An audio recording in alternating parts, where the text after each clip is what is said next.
Hey friends, so excited to give you an overview of my research project studying the impact of loneliness on church planters, specifically in the Northwest District of the Wesleyan Church. So just to give you a little brief overview, starting with the introduction, my ministry context will be in Vermillion, South Dakota, as I will be in the process of planting a Ransom Church campus in that town during the span of this research.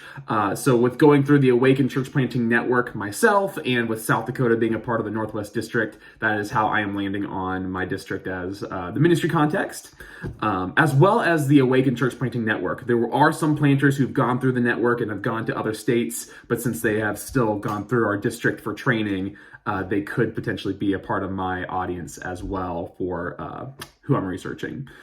So the problem originally began with the concept here that in 1991, 70% of pastors claimed they had no friends.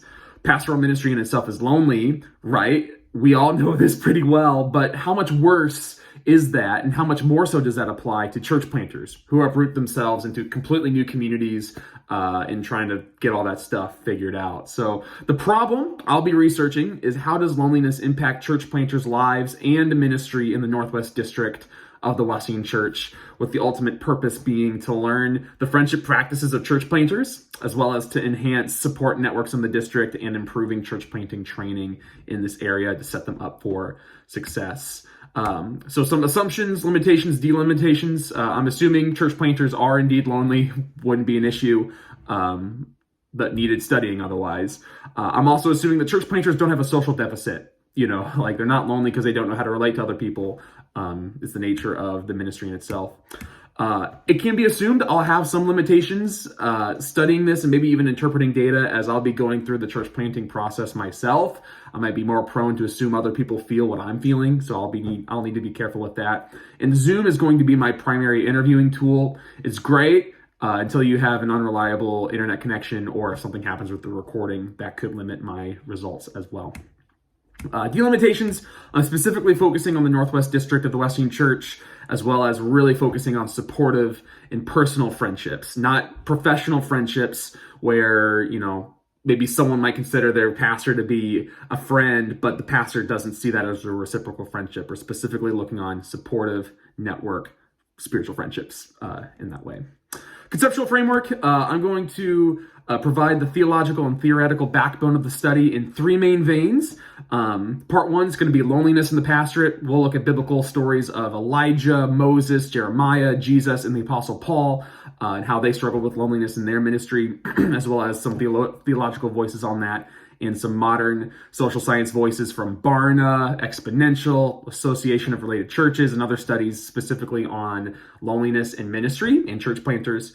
And then I'm going to go into the consequences of loneliness. I'm going to provide an exegesis of Genesis 2, when God says it's not good for man to be alone, as well as the theology of loneliness, and a lot of studies on relational neuroscience and the impact that long, extended periods of loneliness can do for people's health, the significance that provides, as well as the necessity of community. Obviously, that's filled in scripture, but we'll look at some theological voices like St. Alred, Aquinas, Bonhoeffer, Wesley, Augustine, as well as some more social science voices on the benefits of having community, what it does for our psychological, physical, emotional, social health, and all of that. Methodology is going to be phenomenological. Therefore, it's going to deeply be reliant on interviews for studying the phenomenon of loneliness in the ministry.